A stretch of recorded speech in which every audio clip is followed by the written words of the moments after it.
Bom, muitas pessoas perguntam o que tem de diferente entre os protestantes e os católicos, os crentes e os católicos. Bom, é muito simples.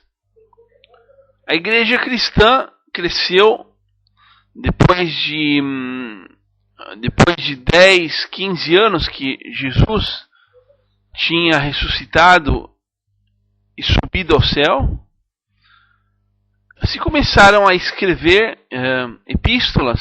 Paulo e o primeiro evangelho, Marco, depois Mateus, depois Lucas, depois João, e outras letras, outros livros do Novo Testamento, até mais ou menos com, por exemplo, interferências dos valdeses no mesmo ano de São Francisco de Assis, entre 1100 e 1200, outros interferiram na história da igreja. Mas a igreja vive fino a 1507 como igreja cristã. Em 1507, um monsenhor chamado Lutero apítiga na porta da igreja de Wittenberg 95 teses que vão não totalmente de acordo com a doutrina católica, separando católicos da protestantes, luteranos. Depois, esses luteranos se dividirão em tantas outras facções que nós conhecemos como igrejas crentes. A principal diferença que Martinho Lutero quis fazer entre a crença católica e a crença perfeita da sua parte é a salvação através não do fazer, não das obras, mas através da fé. Segundo Lutero, o homem podia passar a vida inteira fazendo boas obras e ajudando os pobres e os necessitados, e não cria em Jesus Cristo, que Jesus Cristo, Jesus de Nazaré, fosse o Filho de Deus, ele não seria salvado. Ao contrário, crendo que Jesus Cristo é o Filho de Deus e amando os seus ensinamentos, ele faria uma vida de boas obras. Eu acredito que isso seja uma coisa muito boa e muito coerente. Das outras 94 teses, tem a outra principal é que a hóstia para os católicos é verdadeiramente a carne de Jesus Cristo. Eles comem na comunhão a carne de Jesus Cristo, mas não uma metáfora, verdadeiramente a carne de Jesus Cristo.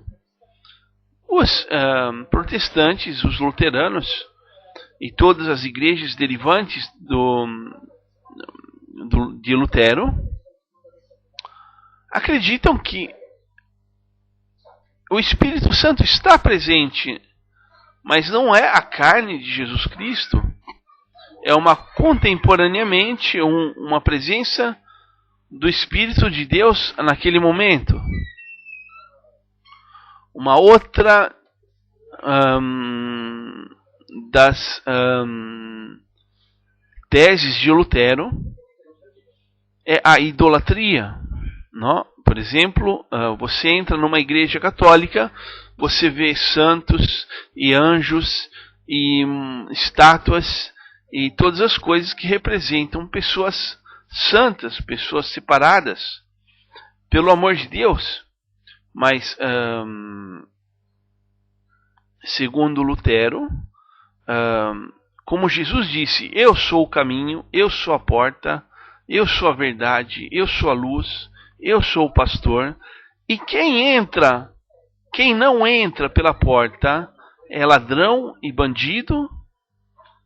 Então nós devemos pregar para Jesus Cristo e Deus somente. Pregar para orar para um santo não é entrar pela porta, segundo o luteranismo, segundo o protestantismo.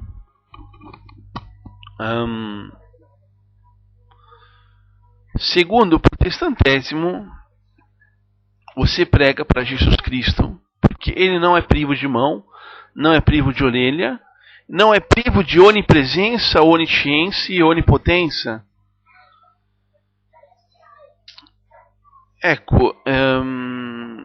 Segundo, porém, a Bíblia tende a dizer que os apóstolos eram vivos. Os apóstolos foram considerados santos, ou seja, separados. Jesus deu aos apóstolos o poder de perdoar pecados. Isso é evangelho. Jesus deu aos apóstolos poder para perdoar pecados.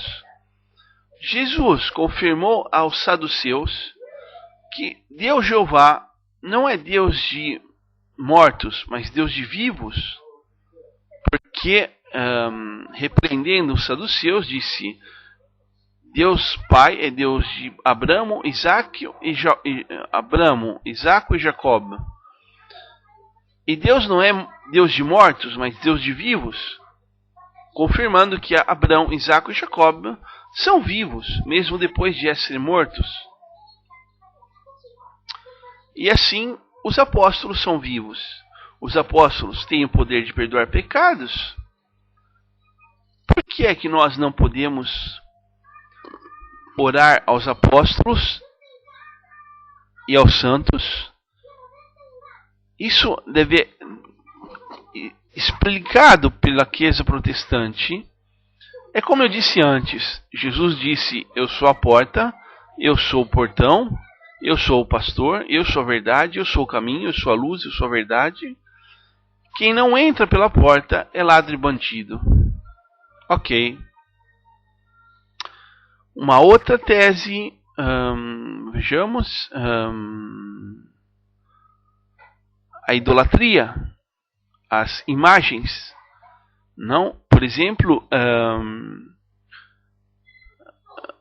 as estátuas da Maria Virgem, as estátuas de São Francisco, de São Pedro, de São... Então, como a Arca da Aliança tinha de um lado um anjo e de um outro lado outro anjo, eu acredito que se possam fazer estátuas da Maria, de Pietro, de Giuseppe, de Antônio, mas não devem ser adoradas como deuses, porque são deuses que não se movem, não veem, não escutam. É uma ofensa para Deus. Deus é vivo e você se revolve, você se prega, ora para um Deus morto. A palavra de Deus diz que você seja assim também, morto, que não veja, que não fale, que não escute, que não se mova. Morto. Bom, existem tantas outras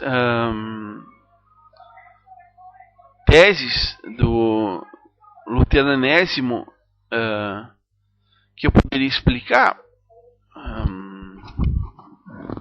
como por exemplo, quando você ora, não? Quando você ora a Deus, Jesus escreveu: quando você orar para Deus, entra no seu quarto, fecha sua porta, em segredo, você ora a Deus, e Deus em segredo te escuta e te resolve o teu problema. Quando vocês orarem de Jesus Cristo, palavra de Jesus Cristo no Evangelho, não repetem as palavras, porque pensam que por muito falar serão escutados. Isso é uma palavra de Evangelho, e o católico reza o terço, não sei, são 100 Ave Marias, uma atrás da outra, com 5 ou 10 Pai Nossos, um atrás do outro. Vai contra a palavra de Deus. Por exemplo,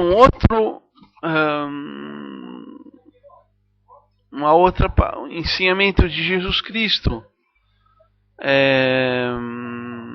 Maria, por exemplo, Maria era virgem quando ficou grávida de Jesus Cristo, Filho do Homem.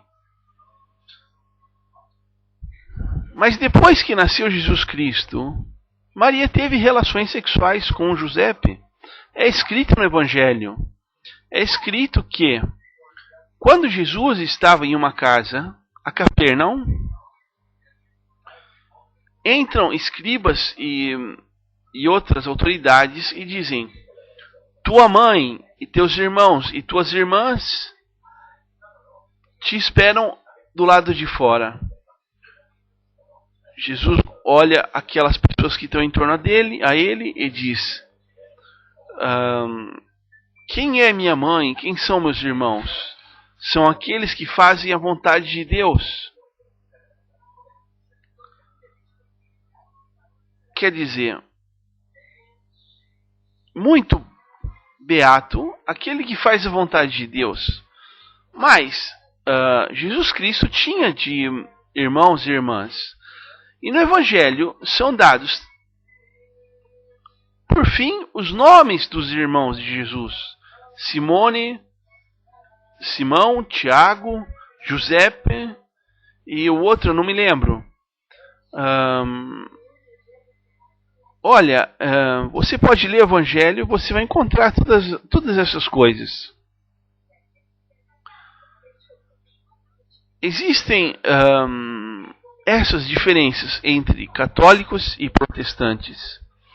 Mas existe uma coisa que nos mantém em comum. O que é aquilo que tem no capítulo 13 do livro de Coríntios. 1 Coríntios, capítulo 13. Que é o amor. O amor parece perfeito. Tem que ser o amor por Deus. E creio que nós podemos fazer, não só aqui, mas por fim até em Irlanda, onde católicos e protestantes se assassinam, que é uma coisa absurda, se assassinar por nome da pessoa que se é dada em nome do amor pelos seus amigos. Ele mesmo disse: não tem nenhum que tenha um amor maior daquele que dá a sua vida pelos amigos. Em nome dele, nós, em Irlanda, matamos uns aos outros. Nós podemos unir essas duas coisas.